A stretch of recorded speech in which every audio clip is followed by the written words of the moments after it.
بہت بڑا طبقہ ہے جو اس نفرت کی سیاست کو ملک کی تباہی کا سبب سمجھتا ہے۔ جمعیت علماء کی یہ تحریک ہے، ہم اسی لیے آپ کے پاس آئے۔ ہم وقف بل کو ایک مذہبی مسئلہ سمجھتے ہیں۔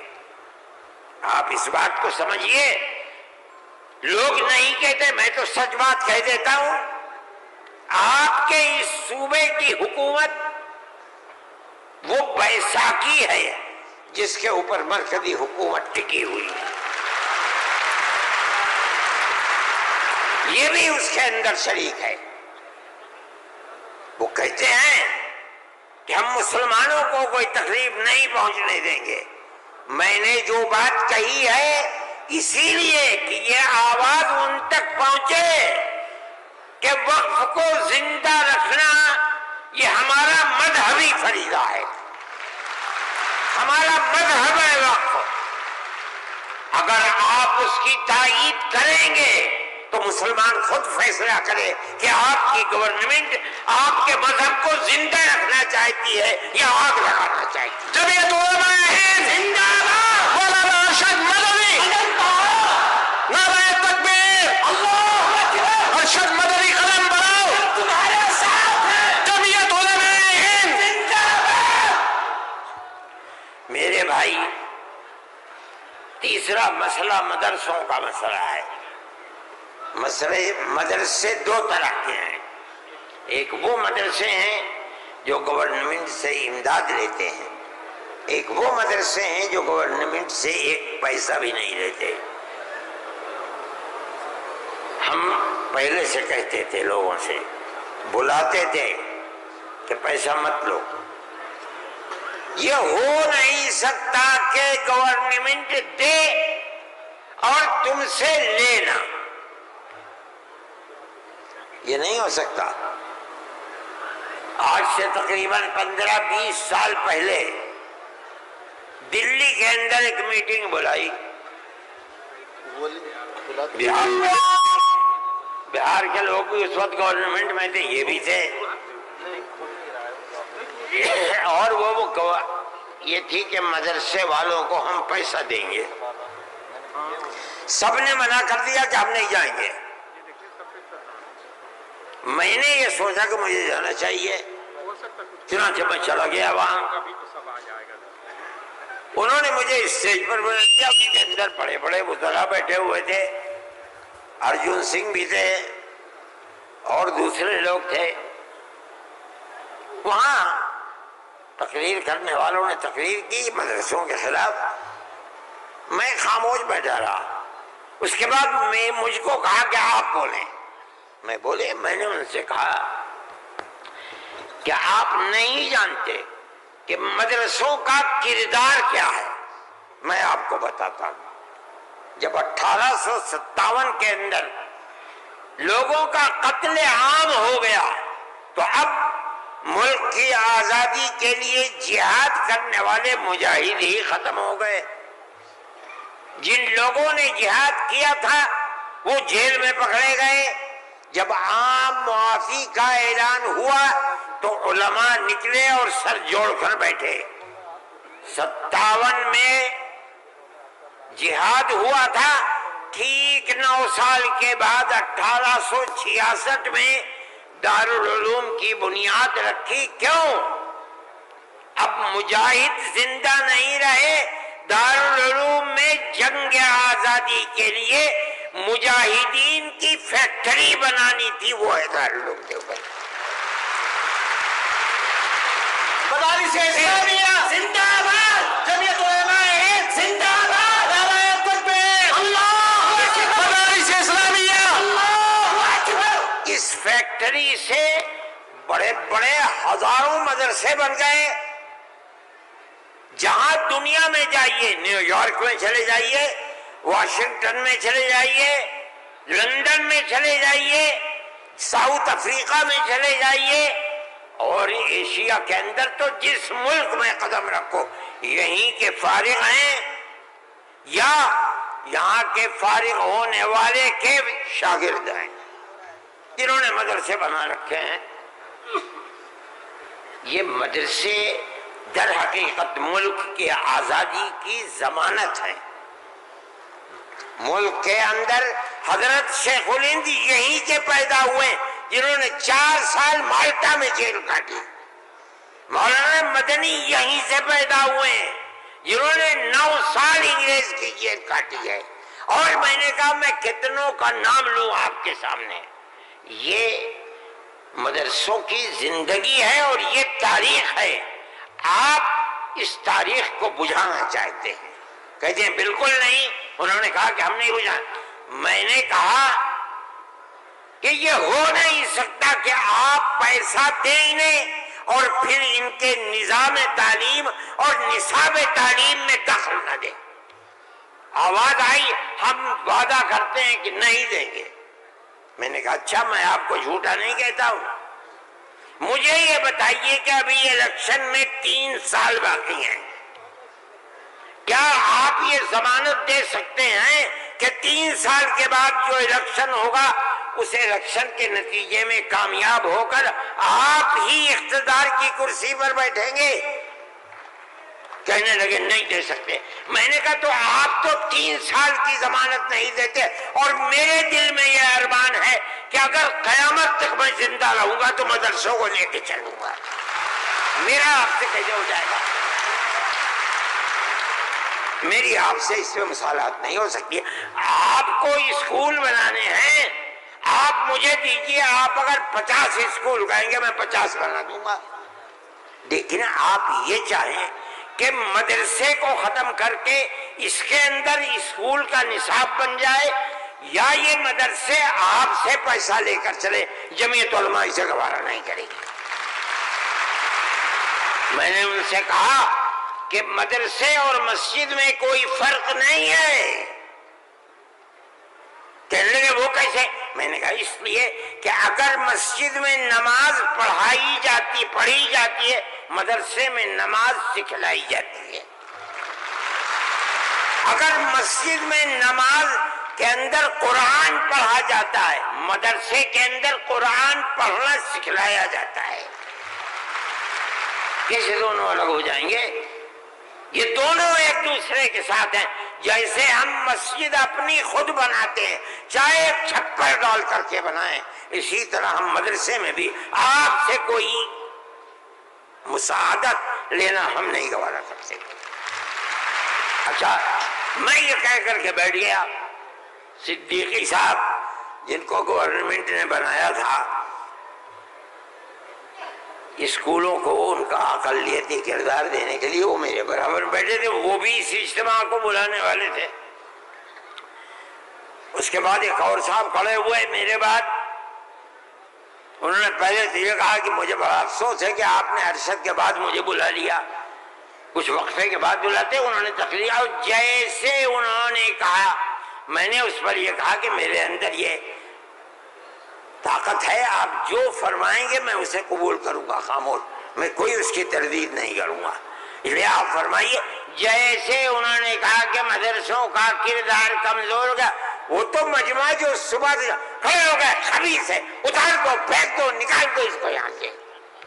جب آگ لگنے لگی تو میں نے صدیقی صاحب سے کہا، صدیقی صاحب میں تو جا رہا ہوں۔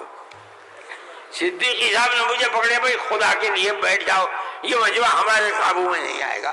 تو میں نے ان لوگوں سے کہا کہ بھائی کیا بات ہے، کیوں آخر گھبرا رہے؟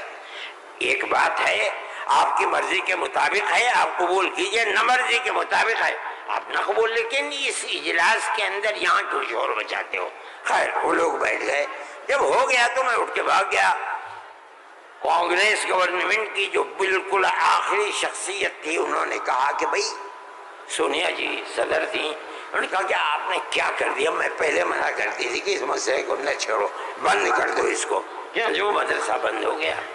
آج بھی یہی مصیبت تھی، ان مدرسوں کے خلاف ابتدا میں جو امداد نہیں لیتے تھے کوئی نہیں بولتا تھا، اس لیے کہ جب تمہارا کھایا نہیں ہے تو تم ہم سے پوچھ کیوں سکتے ہو؟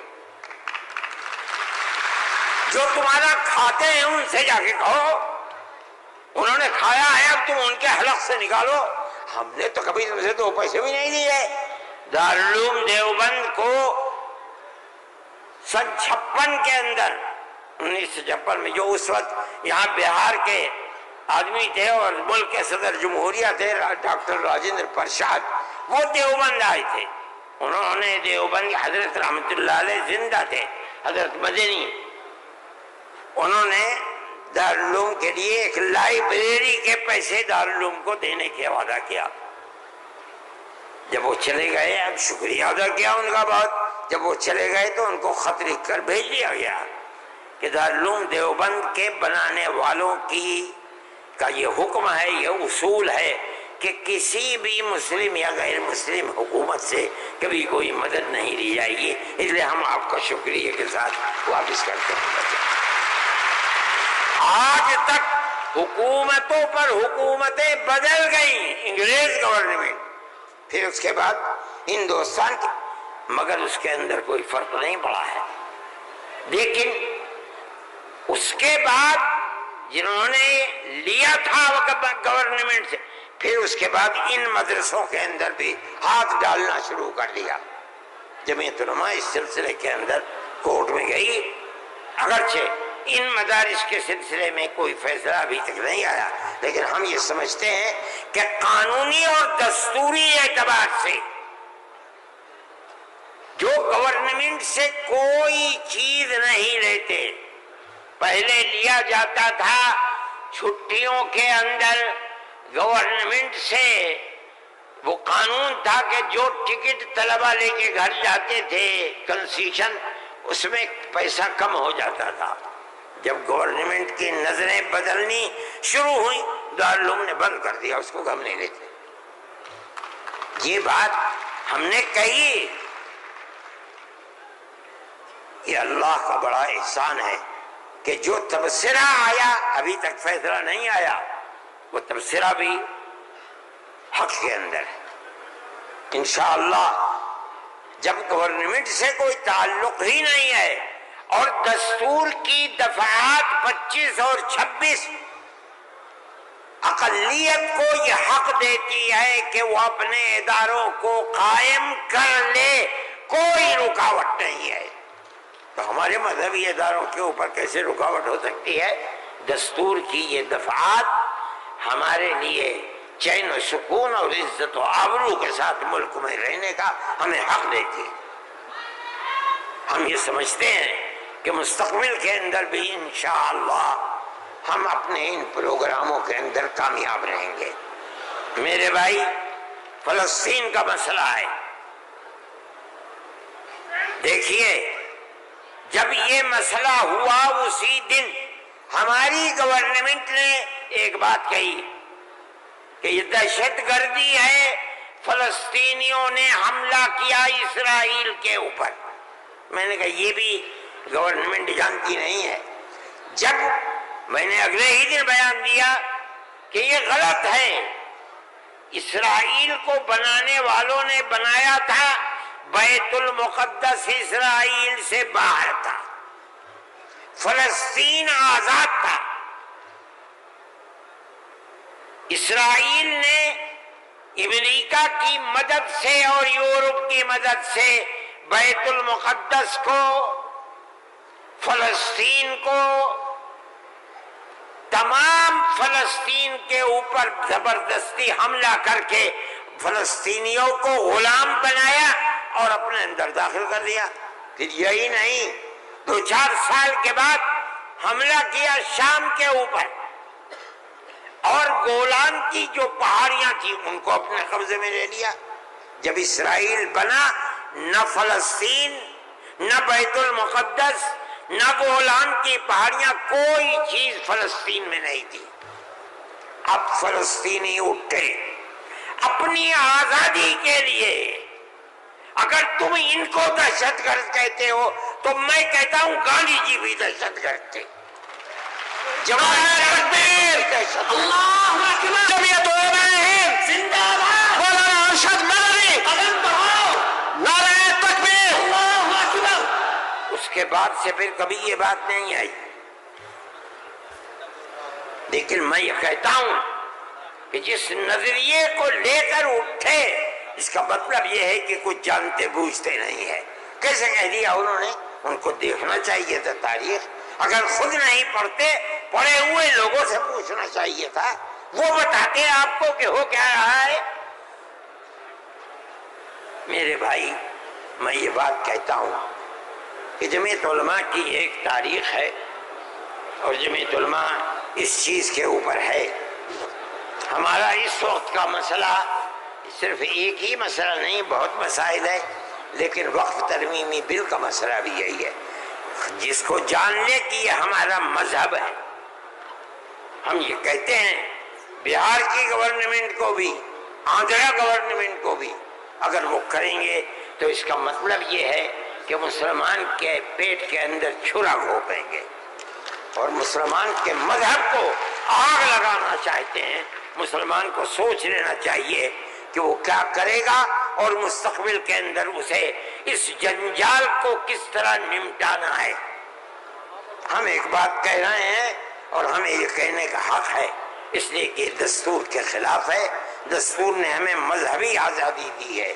آپ وقف کو مذہب نہیں سمجھتے، لیکن اس لیے نہیں سمجھتے کہ نہ آپ قرآن کو جانتے ہیں نہ آپ حدیث کو جانتے ہیں. حضرت عمر رضی اللہ تعالی عنہ نے اپنا ایک باغ وقف کرنے کی نبی کریم علیہ السلام سے اجازت چاہیے جو خیبر میں تھا. آپ نے فرمایا میری رائے یہ ہے کہ تم باغ کو وقف مت کرو بلکہ باغ کی کھجوروں کو وقف کر دو فقراء اور مساکین کے لیے، اس لیے کہ باغ تمہارا رہے گا. باغ اس کا محتاج ہے کہ تم اس کی دیکھ بھال کرو. وقف کر دو گے کوئی دیکھ بھال نہیں کرے گا. باغ تمہارا ہے، تم اس کی دیکھ بھال کرو، جو پھل اس کے اوپر آئے گا وہ فقیروں کو اور محتاجوں کو تقسیم کر دو. انہوں نے ایسے ہی کر دیا. میرے بھائی وقف 1400 سال سے چلا آ رہا ہے. اللہ نے قرآن میں فرمایا ہے، رسول اللہ نے حدیث کے اندر فرمایا ہے، اور چونکہ یہ مجلس اس کی نہیں ہے ورنہ تو بے شمار اوقاف ہیں. خود نبی کریم علیہ السلام نے اپنی زندگی کے اندر وقف کیے ہیں. یہ ہمارا مذہب ہے، آپ کیوں اس کے اندر دخل دیتے ہیں؟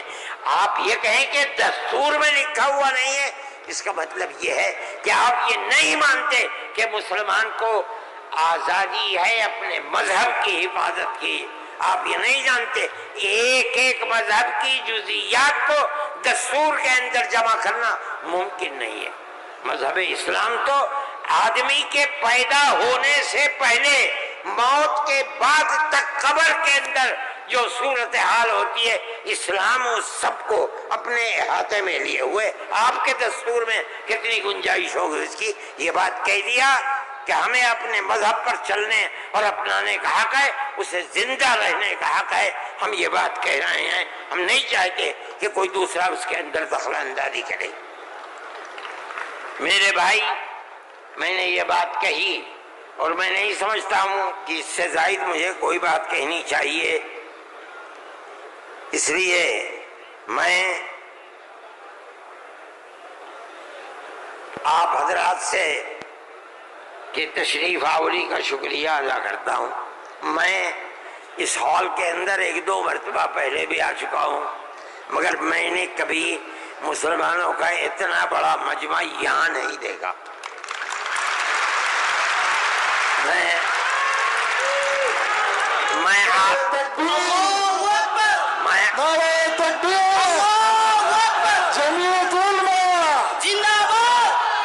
آپ حضرات کا شکریہ ادا کرتا ہوں اس لیے کہ یہ سب جگہ شہرت تھی کہ اس اجلاس کا مقصد وقف ترمیمی بل کی مخالفت ہے. اس کا مطلب ہے کہ بہار کا مسلمان ہر اس طاقت کا مخالف ہوگا جو وقف ترمیمی بل کی تائید کرے گا. اس لیے آپ حضرات کا اس گرم جوشی کے ساتھ یہاں آنا، میں جمعیت علماء کے خادم کی حیثیت سے آپ کا شکریہ ادا کرتا ہوں. اللہ آپ کو خوش رکھے، خیر و عافیت کے ساتھ رکھے. آپ اپنے مذہب کو سینے سے لگائے ہوئے زندہ رہیں اور مذہب کو خدا کرے زندہ رکھے۔ میں آپ سب حضرات کا شکر گزار ہوں، جو لوگ باہر سے آئے ہیں میں ان کا بھی شکریہ ادا کرتا ہوں۔ جن لوگوں نے پٹنے کے رہنے والوں نے، قادری صاحب کے صاحبزادے اور جمعیت علماء کے ورکرز جو یہاں کے ہیں یا باہر کے رہنے والے ہیں پٹنے کے علاوہ کے، جن لوگوں نے کوشش کی ہے، جمعیت علماء کے دل میں اس کی بڑی قدر ہے۔ اللہ تعالیٰ ان کی کوششوں کو قبول فرمائے، اور حکومت کو کسی بھی ایسے کام سے جو صوبے کے اندر یا ملک کے اندر مسلمانوں کی دل آزاری کا سبب بنے، اس سے باز رکھے، اور خدا کرے کہ اس ملک کے اندر امن و امان، پیار و محبت مذہب سے اوپر اٹھ کر ہندو اور مسلمان سب مل جل کر اپنی پرانی تاریخ کو یاد کریں اور زندہ کریں۔ مسلمان اور ہندو گاؤں در گاؤں آج سے نہیں 1300 سال سے رہتا چلا آ رہا ہے، کہیں تو کوئی جھگڑا نہیں ہے۔ آج کون سی ملک کے اوپر آفت ہے کہ آگ لگانے ہی کے اوپر سیاست کی بنیاد رکھی ہوئی ہے؟ ہم اس کے مخالف ہیں، ہم اس کو پسند نہیں کرتے ہیں۔ ملک ہمارا ہے، ہم ملک کے اندر امن و امان کو چاہتے ہیں، پیار و محبت کو چاہتے ہیں۔ جس طرح ہندو کا حق ہے مسلمان کا بھی حق ہے، ایک دوسرے کے ساتھ پیار و محبت کرنی چاہیے۔ میں ہر مسلمان سے کہتا ہوں، چاہے گھر ہو، محلے میں ہو، دکان پر ہو، بازار میں ہو، اسکول میں ہو یا اپنے کھیت میں ہو، اپنے پڑوسی ہندو کو اپنا بھائی سمجھو، ایک دوسرے کے ساتھ پیار و محبت کرو، جو ضرورت مند ہے اس کی ضرورت کو پورا کرو۔ تمہارا یہ عمل تمہارا مذہبی عمل ہے، یاد رکھنا۔ یہ نہیں کہ میں کہہ رہا ہوں، جمعیت علماء کا نہیں، قرآن و حدیث یہی کہتا ہے۔ اس لیے آپ اپنی اس محبت بھری زندگی کو دنیا کے سامنے پیش کریں۔ میں ارباب مدارس سے بھی کہتا ہوں، وہ جہاں جائیں، جہاں رہیں، جہاں مدرسہ چلائیں، ایک دوسرے کے ساتھ انس، ہندو مسلمان کو قریب کرنے کی اپنی تحریک کو زندگی عطا فرمائیں، جو آپ کی تحریک نہیں ہے، اسلام کی دی ہوئی تحریک ہے۔ اللہ ملک کے اندر امن و امان کو قائم رکھے، پیار و محبت کو زندگی عطا فرمائے۔ میں ڈاکٹر صاحب، صدر صاحب، جنرل سیکریٹری صاحب بہار، ان سب کا تہہ دل سے شکریہ ادا کرتا ہوں۔ اللہ ان کی کوششوں کو کامیاب فرمائے اور اس اجتماع کو اپنے مقاصد کے اندر کامیابی عطا فرمائے۔ وصلی اللہ تعالی علی خیر خلقہ سیدنا اللہم انا نشہد